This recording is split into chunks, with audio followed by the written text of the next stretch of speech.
How can these cans teach us about our true identity? I'll tell you in a minute, but first, what if everything you ever thought defined you, your job, your title, your success, wasn't who you truly are?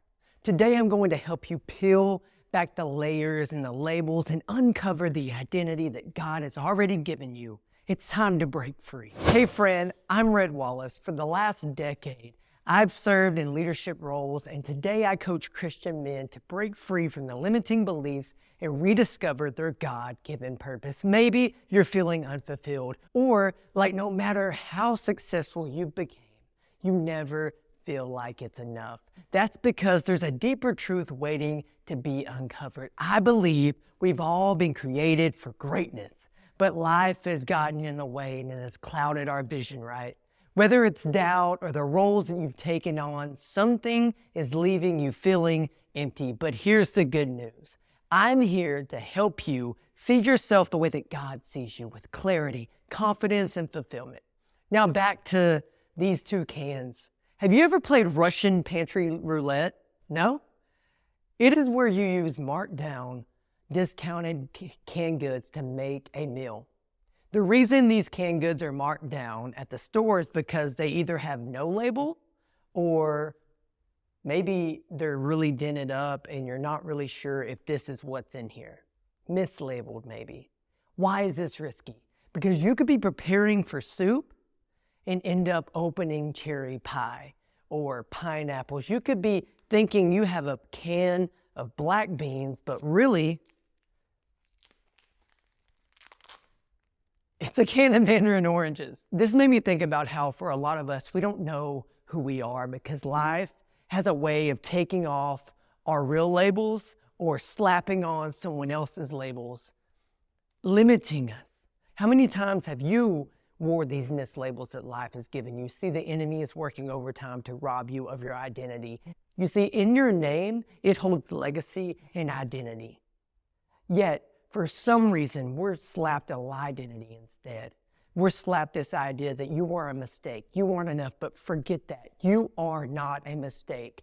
You are not your past, and honestly, you aren't even your present. You are who you were created to be. Your mistake can keep you imprisoned, but God cherishes your life, friend. Your identity is given through Christ's love. The only way to know your calling and your purpose is through Jesus Christ.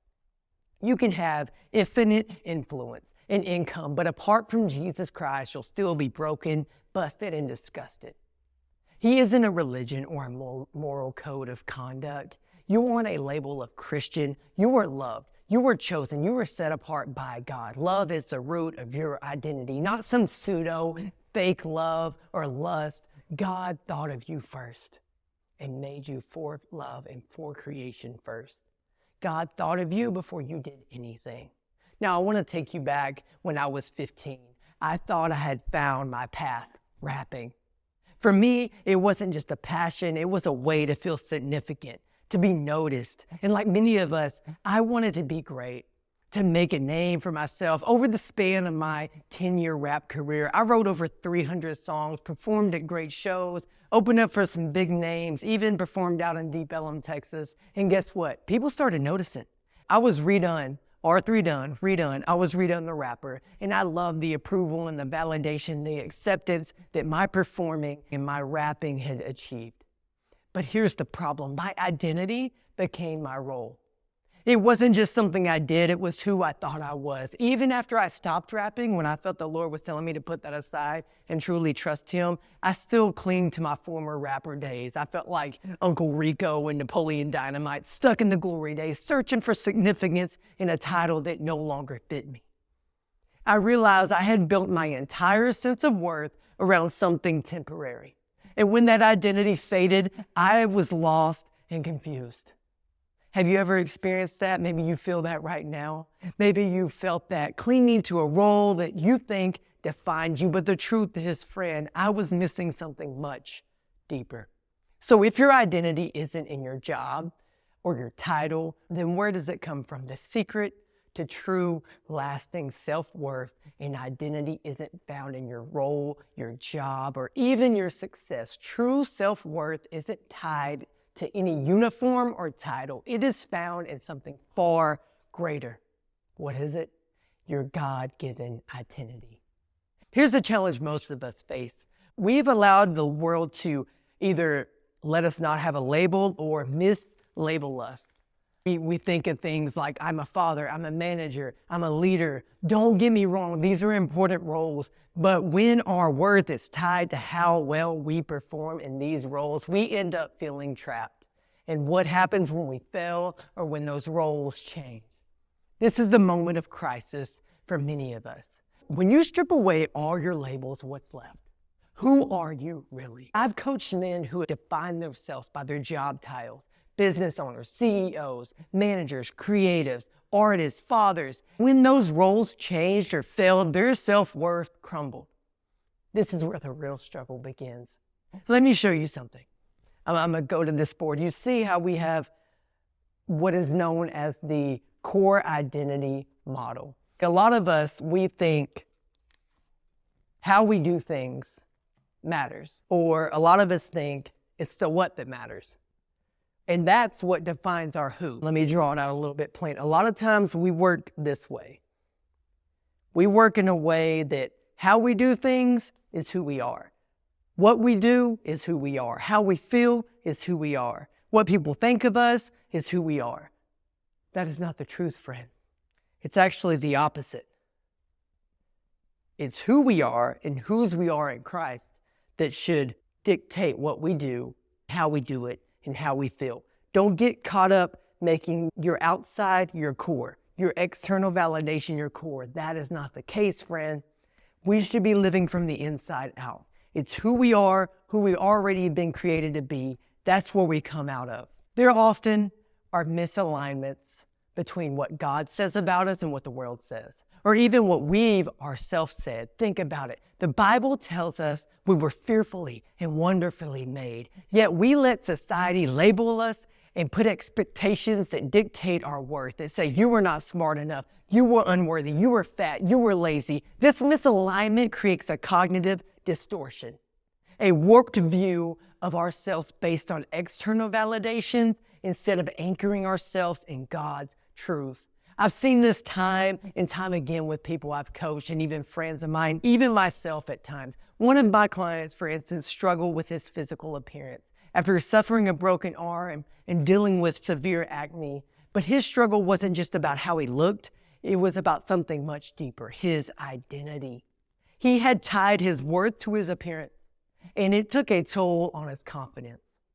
When we are not secure in our God-given identity, we let the world define us. And it doesn't only hurt us, it damages our relationships too. We start looking for validation from others instead of living out the confidence that God has already placed inside of us. Proverbs 29:25 says, the fear of man lays a snare, and whoever trusts in the Lord is safe. Trusting in anything other than God leaves us vulnerable, and not the good kind of vulnerable. I know that from experience. When I left the world of hip-hop, I felt lost. My confidence, my self-esteem, even my hope took a massive hit. But it doesn't have to be that way, friend. So how do we overcome this? How do we align our identity with God's truth? Here are 3 powerful steps you can take. Step 1, remind yourself daily of your God-given identity. Every morning, take time to reflect on who God says you are, not who the world says you are or should be. Meditate on verses like Ephesians 2:10, for we are his workmanship, created in Christ Jesus for good works. Remember, you are not defined by what or how you do things. You are God's masterpiece. And then the second step, remove limiting labels.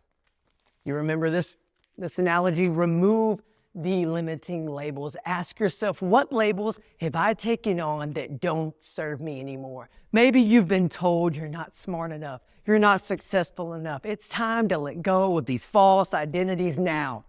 Romans 12:2 says, do not conform to the patterns of this world, but be transformed by renewing your mind. Imagine peeling off those old, faded name tags that no longer stick. It's time to remove those limited labels that don't define you.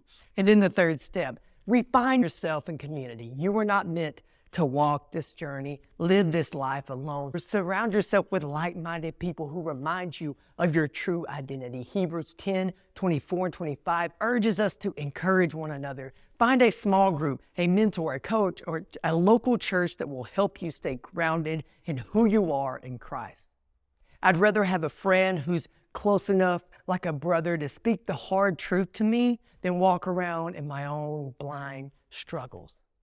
Here's a bonus tip for you. If you really want to accelerate your growth, consider getting a coach or a mentor, someone like me who can walk alongside you, be a guide, almost like a Yoda of sense or a Sherpa, and start speaking God's truth over yourself every day with affirmations like, I am loved, I am chosen, I am fearfully, wonderfully made. You'll be amazed at how your confidence shifts when you start seeing yourself the way that God sees you.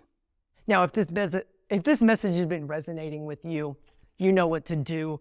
I've been in the works of writing a book, so definitely click that link below and join the waiting list and get those free chapters when I give them to you. Also, when you join today, you will get a free self-reflection workbook that will dive deeper into this concept. Remember, your journey doesn't end here. You are just continue to seek and discover who God is truly calling you and creating you to be by watching this video right there. It's all about living out your God-given purpose and freedom and clarity. Remember, you are more than your title.